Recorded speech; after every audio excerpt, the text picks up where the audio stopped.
Inna lillahi wa inna ilayhi raji'un. No doubt about it, we belong to Allah. No doubt about it, we belong to Allah. Wa inna ilayhi raji'un. And no doubt about it, we are only going to be returned to Him.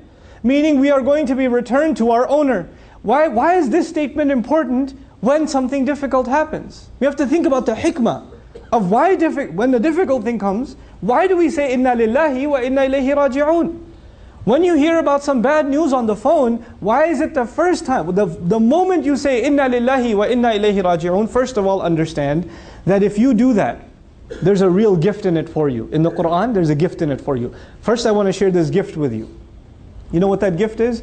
In this ayah, Allah Azza wa Jal, in the ayah before, when I told you He commanded to congratulate the believers, Al-Amr fil Mufrad, La wa bashiru as-sabirin, Qal wa bashir as-sabirin fil Mufrad. It's singular. Congratulate the ones who have sabr. And that congratulations is singular. When Allah commands in the singular, it is actually a direct amr, direct command to Nabiullah sallallahu alayhi wasallam. Meaning Rasulullah sallallahu alayhi wasallam from his mouth is supposed to congratulate those who have sabr. And Allah Azza wa Jal now, and by the way, after this ayah, whoever says inna lillahi wa inna ilayhi raji'un, may Allah make us of them. When we are standing on Yawm al-Qiyamah, maybe we be among them who the Rasul of Allah sallallahu alayhi wasallam congratulates. Because this ayah is about the Rasul congratulating anybody who does this, alayhi salatu wasalam. And we want to earn his congratulations. You know, when your family says congratulations to you, it means one thing. When the principal of the school congratulates you, it's something else. When the dean of the school congratulates you at the inaugural ceremony, it's something else. When Rasulullah sallallahu alayhi wasallam will congratulate as-sabirin, and Allah has commanded him to do so, then we want to be from these people. That's the gift in this ayah. Now let's go back to inna lillahi wa inna ilayhi raji'un. Let's give some examples. I know some of your problems may be much bigger than what I can give in my limited imagination. So you have to think about yourself as I give these examples. So I'm driving and I just got a new car, I'm driving and I had some car trouble and it just stalled and it's pulled over to the side. Now I'm angry, I paid good money for this car. How could this happen? I'm missing so much work.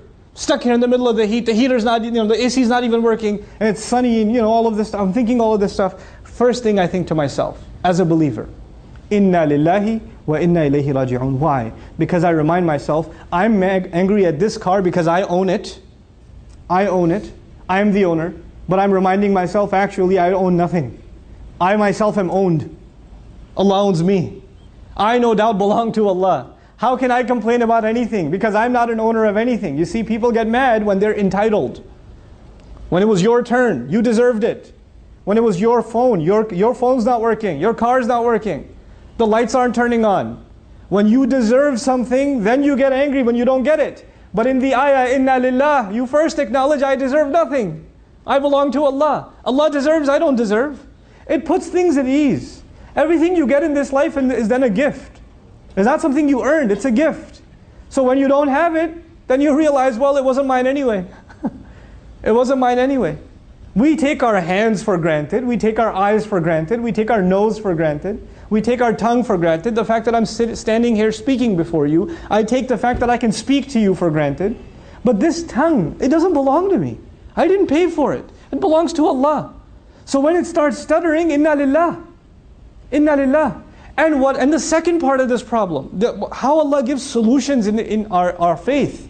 The wisdom of the statements Allah gave us when difficulty comes. The second statement is, wa inna ilayhi raji'un. No doubt about it, to Him alone we're going to be returning. Why is that important? Because whatever problem you're having right now isn't permanent. Whatever problem you're having isn't permanent.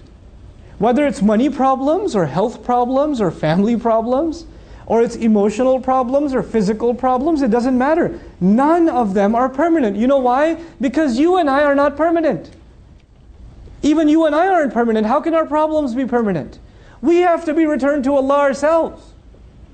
This problem is nothing. Forget this problem. I will leave. Not only will this problem not be around, I won't be around. I will be returned back to Allah. Things are put in perspective. Putting things in perspective makes you worry about what really matters. When you don't put things in perspective, you can focus on the wrong thing.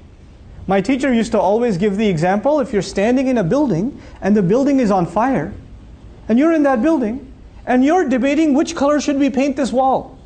I think blue goes better with the gray. Guy, the building's on fire. You need some water first. Take the fire out, get out of the building. There are priorities, you understand? When you understand the bigger picture, there's a larger problem, and the larger problem is we haven't acknowledged that we belong to Allah. Maybe sometimes you and I go through difficulty just so Allah can put it back in your heart that you and I belong to Allah. Maybe you and I are going through some challenges just so Allah would give us the gift that we would be able to not just say with our tongue, but say with our heart, Inna ilayhi raji'un. That's a gift in and of itself. And that is, if we can internalize that, that makes sabr easy. And if you and I can have sabr, Allahumma ja'alna min as-sabirin. If we can have sabr, then the congratulations of the Rasul sallallahu alayhi wa sallam is for us.